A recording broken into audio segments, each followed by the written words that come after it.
Chers étudiants, chères étudiantes, en deuxième année psychologie, bonjour. Cette vidéo explicative de la fiche d'identité de la spécialité clinique s'adresse à vous. Pourquoi s'inscrire en psychologie clinique? La spécialité clinique est proposée aux étudiants ayant suivi avec succès les 2 semestres de tronc commun sciences sociales et 2 autres semestres de la filière psychologie.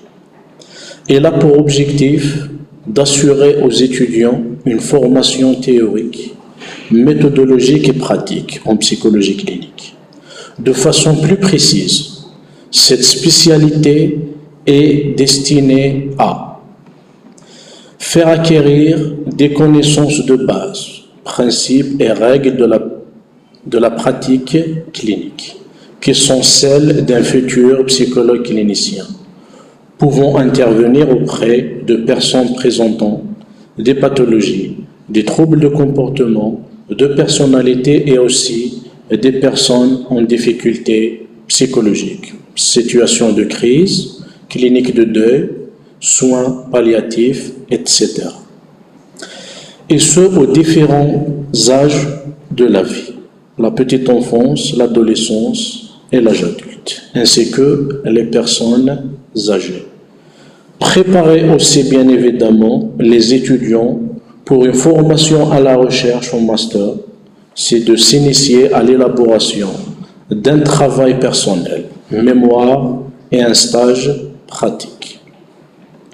Par rapport aux objectifs de la formation, la licence a pour objectifs principaux de permettre la poursuite des études au master. Le diplômé pourra diagnostiquer et prendre en charge les principaux troubles de comportement, ainsi que les troubles de conduite et de l'adaptation sociale. À la fin de sa formation, l'étudiant devrait être capable de connaître les principaux canons théoriques concernant le développement normal et pathologique, comprendre le principe des démarches cliniques et descriptives, maîtriser la méthode clinique et ses outils, ainsi que la méthode statistique corrélationnelle de recueil et analyse des données, acquérir des compétences dans l'administration et l'interprétation des techniques psychométriques et s'initier à la passation et à la cotation des différentes techniques projectives. Proposer un diagnostic des troubles de comportement et des divers troubles psychiques. Entreprendre des prises en charge sous différentes perspectives théorico-pratiques, PEP, TCC, thérapie systémique et familiale. Pour le profil et compétences visées, acquérir des connaissances concernant le développement affectif et cognitif, acquérir des compétences aussi bien théoriques que pratiques dans les domaines de la psychopathologie, troubles psychiques, de l'enfant et de l'adolescent, l'adulte et la personne âgée, acquérir des compétences dans l'utilisation des méthodes d'examen psychologique et de techniques projectives et des différents tests psychologiques, acquérir des connaissances dans le traitement psychopathologique par les techniques thérapeutiques et psychothérapeutiques. Potentialité régionale et nationale d'employabilité. C'est de donner accès à un diplôme de licence en clinique permettant la poursuite des études en master, qui les préparant à l'exercice de profession de psychologue clinicien, soit en libéral, c'est de s'installer en privé, ou dans le cadre d'institutions de soins, d'enseignement ou d'éducation, l'UDS, c'est des unités de dépistage scolaire, et également dans les centres de l'action sociale, des CMP, des centres de rééducation pour mineurs délinquants, et notamment auprès des milieux carcéraux, la prison.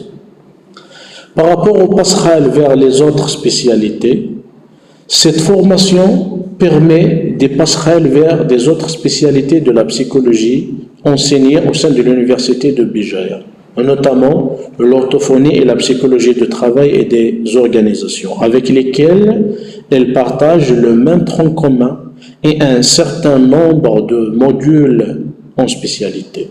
L'étudiant peut aussi faire le choix d'autres spécialités dans d'autres universités à l'échelle nationale ou même des universités étrangères.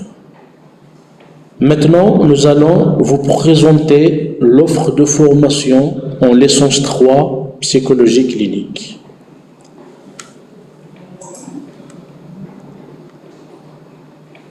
La licence 3 se divise en 2 semestres, le semestre 5 et le semestre 6.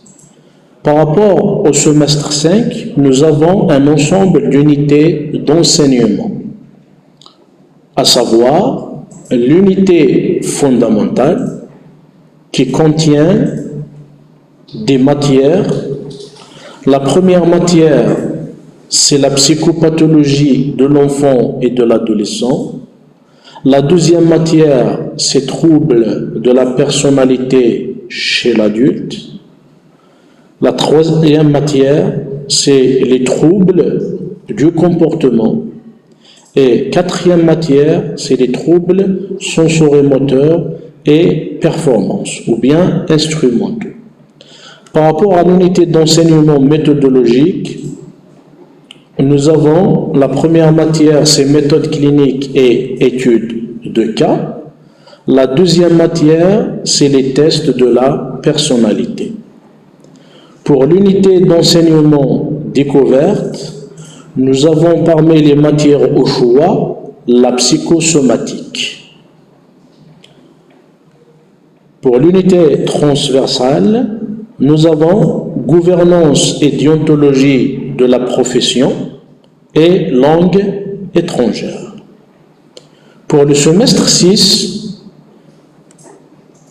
un ensemble d'unités d'enseignement,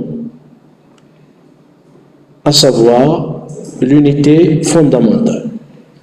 Nous avons 4 matières essentielles qui se résument à travers un ensemble de perspectives de prise en charge, c'est-à-dire de thérapie et de psychothérapie.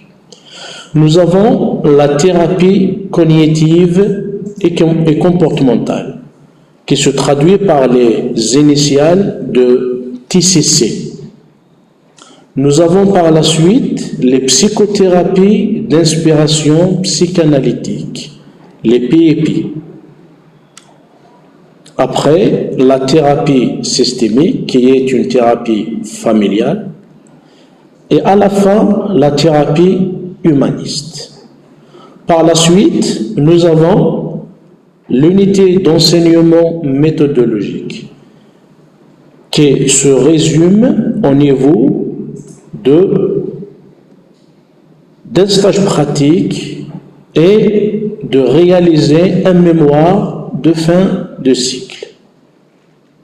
Pour l'unité d'enseignement découverte, nous avons la psychopharmacologie. Et au dernier, nous trouvons l'unité d'enseignement transversale, dont il y a 2 matières essentielles, drogue et société et langue étrangère. Au plaisir de vous revoir dans la spécialité et merci à vous.